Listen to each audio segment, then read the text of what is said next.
कर्नाटक में hate speech और hate crime से निपटने के लिए एक नया बिल लाया गया है और इस पर बहस छिड़ गई है। एक तरफ सरकार है जो कहती है कि समाज को बचाने के लिए जरूरी है, दूसरी तरफ आलोचक हैं जो इसे कंट्रोल का एक जरिया बता रहे हैं। तो आइए समझते हैं कि पूरा मामला आखिर है क्या। और इस पूरे बिल के केंद्र में एक बहुत बड़ा सवाल है, फ्री स्पीच यानी अभिव्यक्ति की आज़ादी और हेट स्पीच यानी नफरती भाषण के बीच की जो पतली सी लाइन है वो आखिर कहाँ खींची जाए।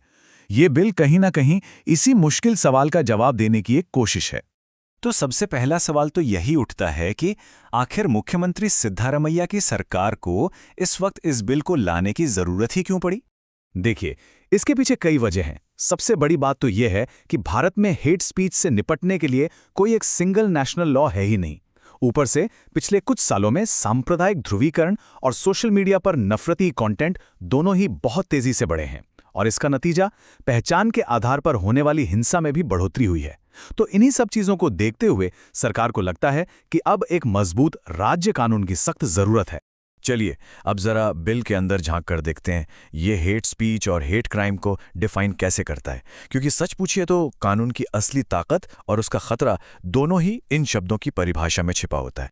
तो बिल के मुताबिक कोई भी भाषण, लिखावट या फिर इलेक्ट्रॉनिक मैसेज जो किसी भी समूह के खिलाफ नफरत, भेदभाव या हिंसा भड़काता है वो हेट स्पीच है। यहां ध्यान देने वाली बात यह है कि इसकी परिभाषा का दायरा, मतलब इसका स्कोप, बहुत बड़ा रखा गया है। इसमें लगभग हर तरह की तीखी या विवादास्पद बात आ सकती है।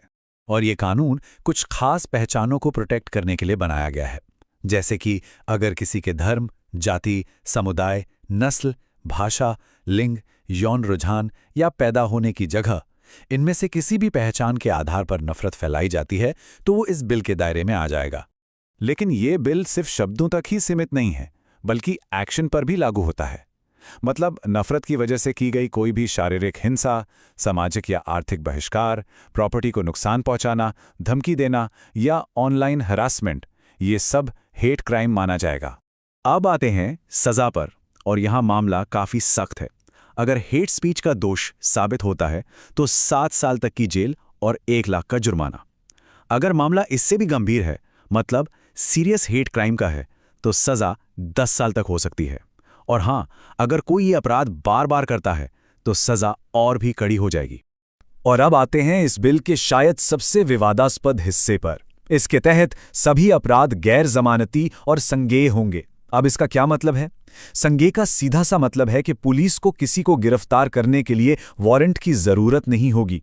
और आलोचकों को इसी बात से डर है कि यही वो प्रावधान है जो राज्य को, पुलिस को बहुत ज्यादा ताकत दे सकता है। तो ये तो हो गई चिंताएं, लेकिन सरकार और इस बिल के समर्थकों का क्या कहना है? उनका तर्क सामाजिक व्यवस्था और कमजोर तबकों की सुरक्षा पर आधारित है। कर्नाटक के मुख्यमंत्री सिद्धारमैया ने तो सीधे सीधे विपक्ष पर निशाना साधते हुए कहा है कि जो लोग भड़काऊ भाषण देते हैं वही इस बिल का विरोध कर रहे हैं। इससे सरकार का स्टैंड बिल्कुल साफ हो जाता है। तो समर्थकों का मानना है कि ये बिल सांप्रदायिक हिंसा को रोकेगा और सोशल मीडिया का जो गलत इस्तेमाल हो रहा है उस पर लगाम लगाएगा। उनकी नज़र में ये कर्नाटक के बहुलतावादी ताने बाने को बचाने का एक जरिया है, और ये सब उनके हिसाब से संविधान के तहत उचित प्रतिबंध के दायरे में ही आता है। लेकिन जैसा कहते हैं, हर सिक्के के 2 पहलू होते हैं।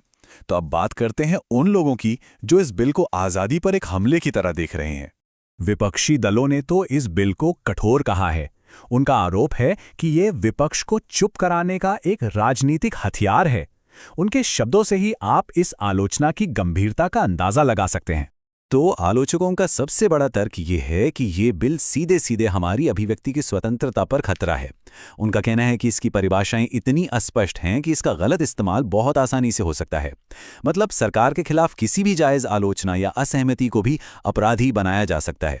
और आखिर में वो ये भी सवाल उठाते हैं कि इसकी ज़रूरत ही क्या है जब आईपीसी में सेक्शन 153A या 295A जैसे कानून पहले से ही मौजूद हैं।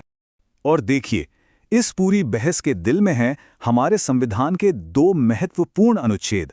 एक तरफ है अनुच्छेद 19(1)A, जो हम सबको बोलने और अपनी बात रखने की स्वतंत्रता की गारंटी देता है। ये आलोचकों के तर्क का आधार है। वहीं दूसरी तरफ है अनुच्छेद 19(2), जो कहता है कि सार्वजनिक व्यवस्था, सुरक्षा और नैतिकता के लिए इस स्वतंत्रता पर उचित प्रतिबंध लगाए जा सकते हैं। ये समर्थकों के तर्क का आधार है।